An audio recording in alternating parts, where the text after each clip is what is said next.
Жаңы ачыла турган Маариф мектептерине 20 жылдан бери өз ишмердүүлүгүн жүргүзгөн Сапат билим берүү мекемеси жакшы конкуренция боло алат дейт серепчилер. Алардын айтымында Маариф жана Сапат деген эки түшүнүктү бөлүкчө караш керек. Бүгүнкү күндө эгерде Маариф фонду болуптур, мектептерди ачты дейликчи, анан ачканда баары чуркап барбайт да, туурабы?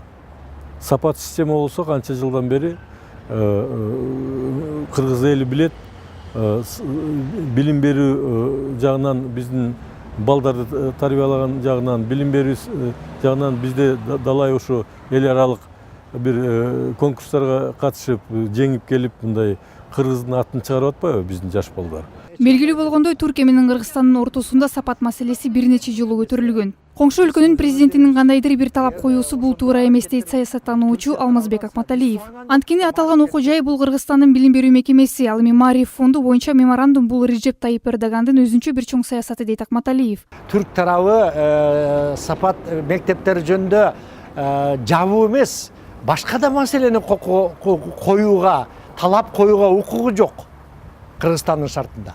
Бул биздин мектеп, Кыргызстандын мектеби.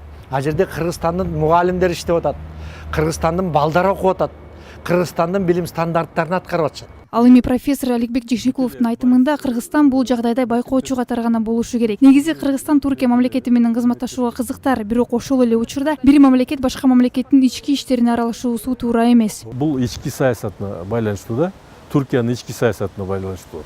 Ошо Фаткулла Гүлен менен президент Эрдоган тирешүүсү негизден болуп чыкканда, буга биз аралашпашыбыз керек. Булар өзүнчө эртең сүйлөшүп алса, биз уят болуп калышыбыз мүмкүн да. Бул меморандум көптөн бери чечилбей келген маселеге чекит койду дейт серепчилер. Ал эми ачыла турган Маариф мектептери Сапат билим берүү мекемелерине жакшы атаандаш болуп берсе, мындай көрүнүш Кыргызстандын билим берүү системасына жакшы таасирин тийгизет. Кундуз Кадатаева, Нурбек Нурлан уулу, Прайм жаңылыктары.